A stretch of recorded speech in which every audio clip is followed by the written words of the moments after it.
시편 91편 1절부터 16절까지의 말씀 찾으셨으면 한 목소리로 같이 읽겠습니다.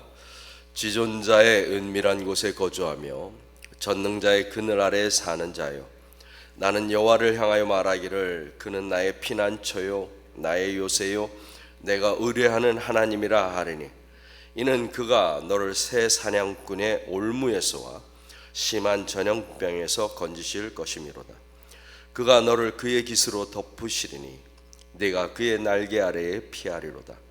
그의 진실함은 방패와 손방패가 되시나니, 너는 밤에 찾아오는 공포와 낮에 날아드는 화살과 어두울 때 퍼지는 전염병과 밝을 때 닥쳐오는 재앙을 두려워하지 아니하리로다.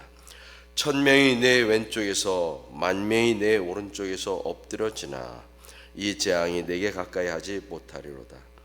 오직 너는 똑똑히 보리니 악인들의 보응을 내가 보리로다.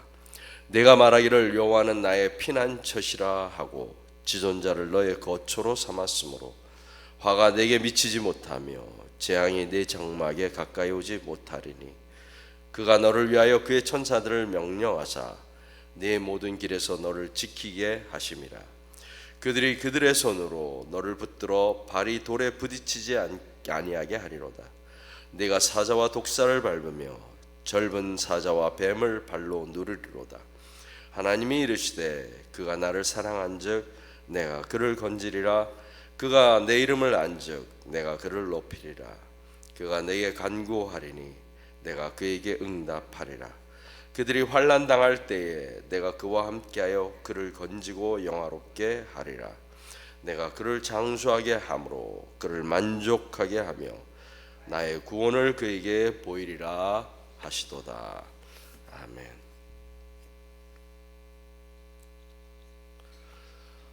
시편이 다 좋지만 오늘 본문 말씀이 너무 좋죠. 제 설교를 듣는 것보다 차라리 여러 번 시편을 반복해서 읽는 것이 훨씬 나을 것 같다라는 생각을 해봅니다.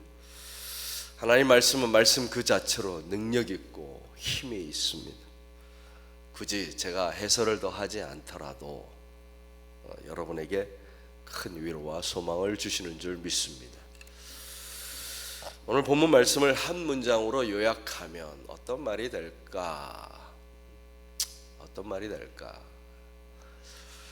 하나님은 나의 피난처이십니다. 이 말이 되지 않을까 생각해 봅니다. 하나님은 나의 피난처. 다르게 표현하면 하나님께로 피하라. 하나님께로 피하라. 우리 인생 가운데 고난이 없는 사람은 없습니다. 고통이 없는 사람도 없습니다. 내가 당하는 고통이 가장 힘들고 다른 사람이 당하는 고통은 나의 고통에 비하면 가벼울 뿐입니다. 그렇게 보이는 것뿐일 뿐입니다. 인간이라면 생로병사의 과정을 누구나 반드시 지나가야 하는 것입니다. 우리 인생의 결론은 이 모든 과정을 거친 다음에 죽음 앞에 서는 것입니다. 이렇게 연약한 우리 인간들 앞에 오늘 시편이 말씀하는 것이 무엇입니까? 하나님은 나의 피난처입니다. 하나님께로 피하라. 하나님께로 피하라. 오늘 본문 말씀을 쭉 읽다 보면 생각나는 사람이 한 사람이 있습니다. 엊그제 우리는 고난주간과 부활주일을 보냈습니다. 누가 생각나죠? 예수 그리스도. 예수 그리스도. 하나님을 나의 피난처로 삼으신 완벽한 모델, 하나님께로 피하신 바로 그분. 겟세마네에서 뜨거운 밤을 보내시고 고난주간 동안 고난과 치욕을 견디시고 십자가에서 버림받음으로 육체와 영혼을 고통을 당하신 예수 그리스도. 그러나 그분의 마지막 말씀이 무엇입니까? 나의 영혼을 주의 손에 의탁합니다. 환난 당할 때에 하나님을 의지합니다. 고통 가운데 주님을 바라봅니다. 그것도 자신의 잘못이 아니라 철저하게 하나님의 뜻에 따라서 자신들의 종인 인간들을 위하여, 자신의 종인 인간들을 위하여 고난 받으시면서 하나님께 피하시는 것이 예수 그리스도의 모습입니다. 나의 영혼을 받아 주옵소서. 이것이 부활신앙입니다. 부활신앙은 그냥 단순히 죽으면 살아나겠지, 이것이 부활신앙이 아닙니다. 예수님이 잠깐 동안 죽으셨다가 사흘 되던 때에 부활하셨으니 잠깐이겠지, 대단한 일이겠어 라고 착각하는 사람들이 있습니다. 부활신앙은 고통 가운데, 죽음의 고통 가운데 하나님을 의지하는 것에서부터 시작되는 것입니다. 억울하고 답답하고 미칠 것 같은 순간에 사람이 아니라 하나님, 나의 지혜가 아니라 하나님께로 피하는 것이 부활신앙의 출발인 것입니다. 예루살렘에 들어가시면서 겟세마네에서 기도하시면서 십자가를 지고 골고다로 올라가시면서, 아니 이 땅에 내려오시면서 인간의 모든 고통에 동참하시면서 예수님의 부활은 거기서부터 시작되는 것입니다. 예수께서 하나님께로 피하셨더니 어떻게 되었습니까? 부활하셨습니다. 오늘 15절 말씀처럼 내가 그와 함께하여 그를 건지고 영화롭게 하리라. 그리고 16절 내가 그를 장수하게 함으로 그를 만족하게 하면 나의 구원을 그에게 보이리라. 이 말씀이 이루어진 것입니다. 예수 그리스도가 영화롭게 되셨습니다. 하나님께로 피하였더니, 하나님을 의지하였더니, 하나님을 나의 피난처로 삼았더니 하나님께서 영화롭게 하신 것입니다. 이것이 전부가 아닙니다. 예수 그리스도께서 고난 가운데 하나님을 의지하여 하나님께로 피하였더니 예수가 영화롭게 되었을 뿐만 아니라 예수를 믿는 우리에게도 어떤 일이 일어났습니까? 우리도 세상에서 가장 안전한 곳에 거하게 되었다라는 것입니다. 하나님이 나의 피난처가 되었다. 예수께서 하나님께로 피하였더니 우리도 하나님이 우리의 피난처가 되었다. 우리에게도 그런 일이 일어났다라는 것입니다. 그래서 바울은 이 말을 어떻게 표현합니까? 이미 사망에서 생명으로 옮겼다. 이전 것은 지나갔으니 보라 새 것이 되었도다. 그리고 하나님의 사랑에서 끊을 자가 없도다. 세상에서 가장 안전한 피난처를 얻은 우리에게 하시는 말씀입니다. 잠언에 보면 이런 말씀이 있습니다. 여호와를 경외하는 자에게는 견고한 의뢰가 있나니 그 자녀들에게, 그를 의지하는 그의 자녀들에게 피난처가 있으리라. 예수 그리스도를 통하여 그의 자녀들이 확실한 피난처를 얻은 것입니다. 이것은 거기에서 멈추는 것이 아니라 또한 예수를 믿는 우리들을 통하여 우리의 자녀들이 확실한 피난처를 얻게 되는 것입니다. 그렇다면 하나님께로 피한 사람은 어떤 삶을 살아가게 될까요? 오늘 우리로 말하자면 우리는 엊그제 영광스러운 부활주일을 보냈습니다. 그 후에 부활의 아침 다음에, 부활절을 지난 그 주일 다음에 월요일, 화요일, 수요일, 목요일, 금요일, 토요일은 어떻게 살아가야 하는 것이 우리 그리스도인의 모습일까요?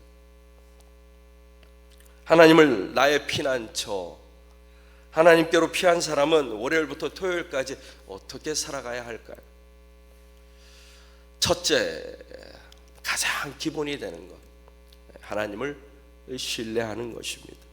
예수님이 걸어가신 바로 그 길, 하나님을 100% 믿고 자신의 뜻은 내려놓고 하나님의 뜻을 따라간 그 길을 가는 것입니다. 진부한 이야기지만 하나님의 뜻을 따라가기 위해서 예수님께서 가장 많이 하신 것이 무엇입니까? 기도하시는 것입니다. 기도하시는 것. 기도는 우리의 가는 길을 멈추어 서는 것입니다. 잠시 멈추어 서는 것입니다. 기도는 세상의 리듬을 따라가지 않는 것입니다. 세상의 리듬은 어떤 것입니까? 빨리빨리. 세상의 리듬은 많은 사람이 가는 길을 가는 것입니다. 대세를 따라가는 것입니다. 트렌드를 따라가는 것입니다. 유행을 쫓는 것입니다. 또 세상의 리듬은 넓고 넓은 길을 가는 것입니다. 그러나 기도는 하나님의 뜻을 구하기 위해 스탑 하는 것입니다. 예수께서는 넓은 길이 아니라 한적한 곳으로 가셨습니다. 모든 사역을 빨리빨리 하신 것이 아니라 all stop하고 기도하신 것입니다.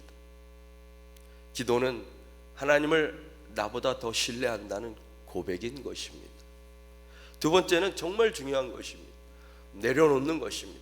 하나님께로 피하는 사람은 내려놓는 것입니다. 예수께서 십자가에 달리신 것은 하나님께로 피하는 것입니다. 피난처이신 하나님을 의지한 것입니다.